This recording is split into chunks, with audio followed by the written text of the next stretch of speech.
This is Miss J reading chapter 14 of Prince Caspian, How All Were Very Busy.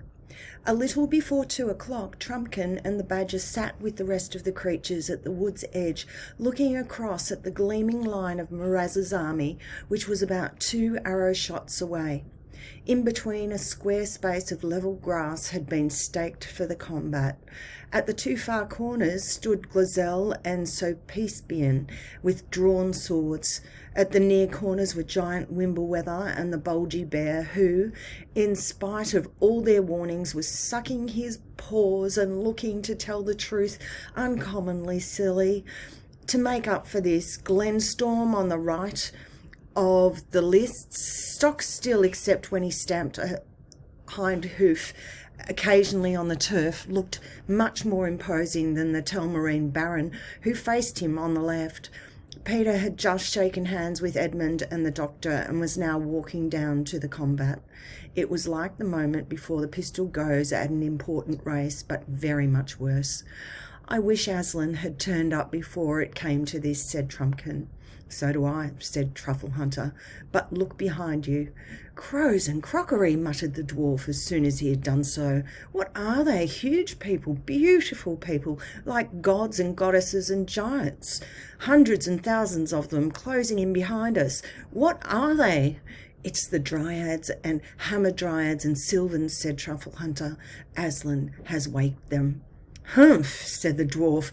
"That'll be very useful if the enemy try any treachery, but it won't help the High King very much if Miraz proves handier with his sword." The Badger said nothing, for now Peter and Miraz were entering the lists from opposite ends, both on foot, both in chain shirts with helmets and shields. They advanced till they were close together. Both bowed and seemed to speak, but it was impossible to hear what they said. Next moment the 2 swords flashed in the sunlight. For a second the clash could be heard, but it was immediately drowned because both armies began shouting like crowds at a football match. "Well done, Peter! Oh, well done!" shouted Edmund as he saw Miraz reel back a whole pace and a half. "Follow it up quick!" And Peter did, and for a few seconds it looked as if the fight might be won. But then Miraz pulled himself together, began to make real use of his height and weight. "Miraz, Miraz, the king, came the roar of the Telmarines. Caspian and Edmund grew white with sickening anxiety. "Peter is taking some dreadful knocks," said Edmund. "Hullo," said Caspian. "What's happening now?" "Both falling apart," said Edmund. "A bit blown. Expect. Watch. Oh, now they're beginning again, more scientifically this time, circling round and round, feeling each other's defences." "I'm afraid this Miraz knows his work," muttered the doctor. But hardly had he said this when there was such a clapping and baying and throwing up of hoods among the old Anarnians that it was nearly deafening. "What is it? What is it?" asked the doctor. "My old eyes missed it. The High King has pricked him in the armpit," said Caspian, still clapping. "Just where the armhole of the hauberk let the point through. First blood. It's looking ugly again now, though," said Edmund. "Peter's not using his shield properly. He must be hurt in the left arm." It was only too true. Everyone could see that Peter's shield hung limp. The shouting of the Telmarines redoubled. "You've seen more battles than I," said Caspian.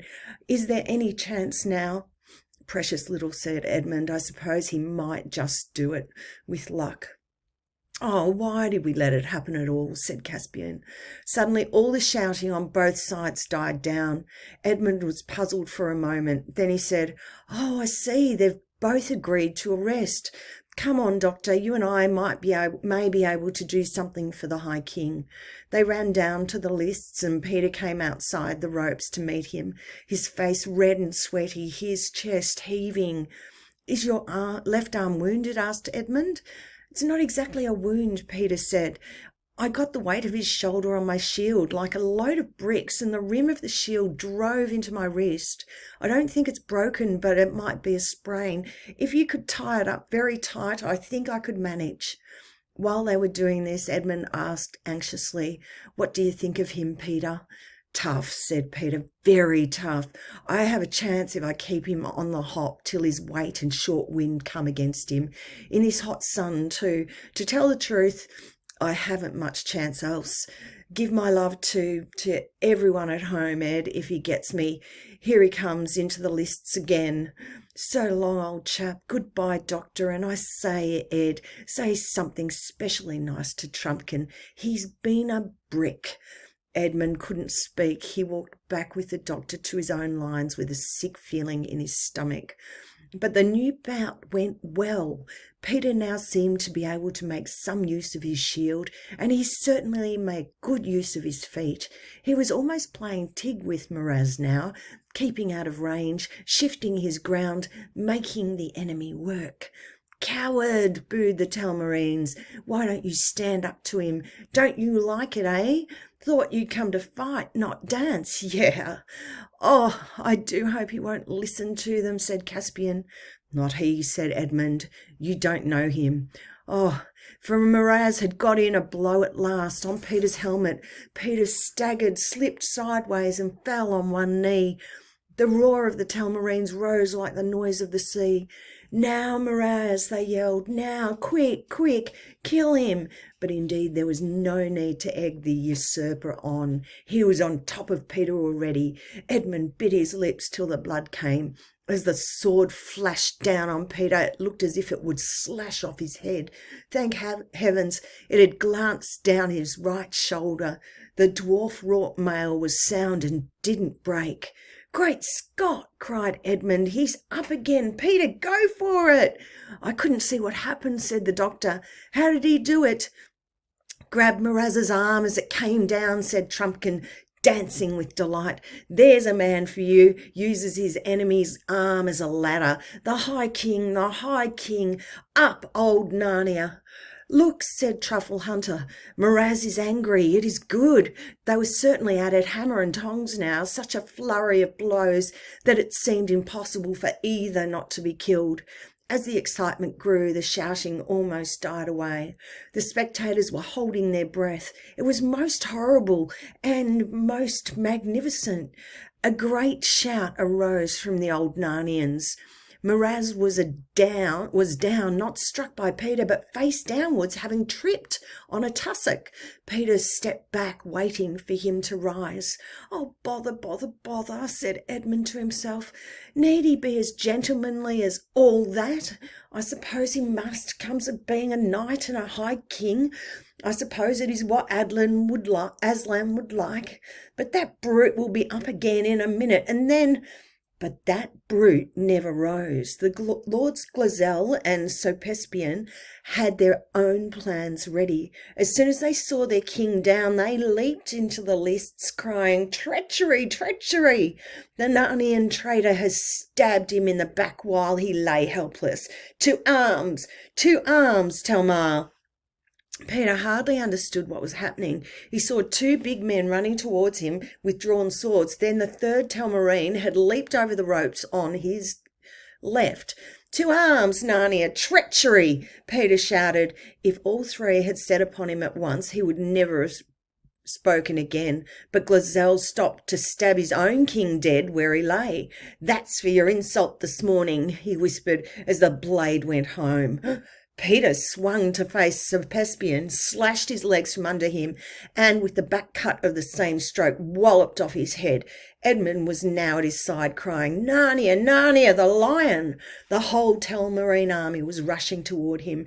But now the giant was stamping forward, stooping low and swinging his club. The centaurs charged. Twang, twang behind, and hiss, hiss overhead came the archery of dwarfs.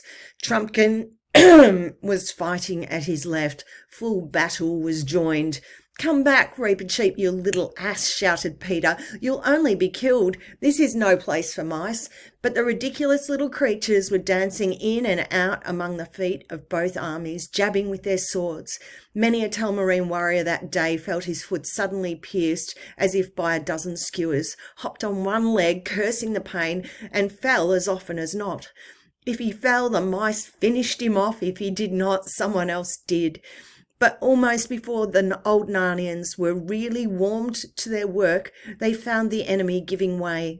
Tough-looking warriors turned white, gazed in terror not on the old Narnians but on something behind them, and then flung down their weapons, shrieking, "The wood! The wood! The end of the world!"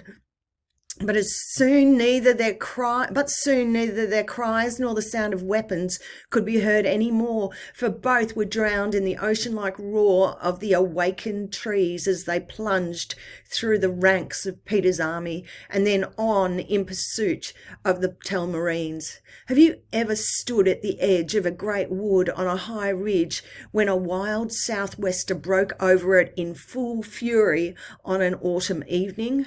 Imagine that sound, and then imagine that the wood, instead of being fixed to one place, was rushing at you and was no longer trees but huge people, yet still like trees because their long arms waved like branches and their heads tossed and leaves fell round them in showers. It was like that for the Telmarines.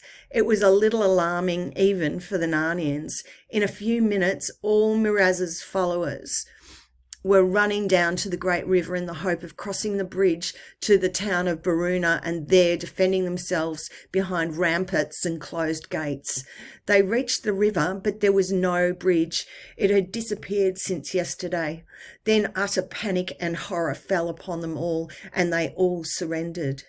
But what happened to the bridge? Early that morning, after a few hours' sleep, the girls had waked to see Aslan standing over them and to hear his voice saying, "We will make holiday." They rubbed their eyes and looked round them.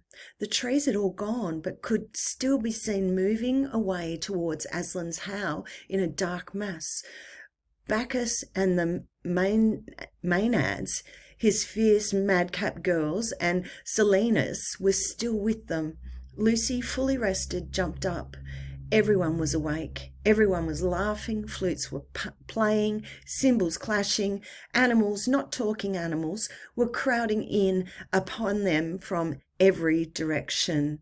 "What is it, Aslan?" said Lucy, her eyes dancing and her feet wanting to dance.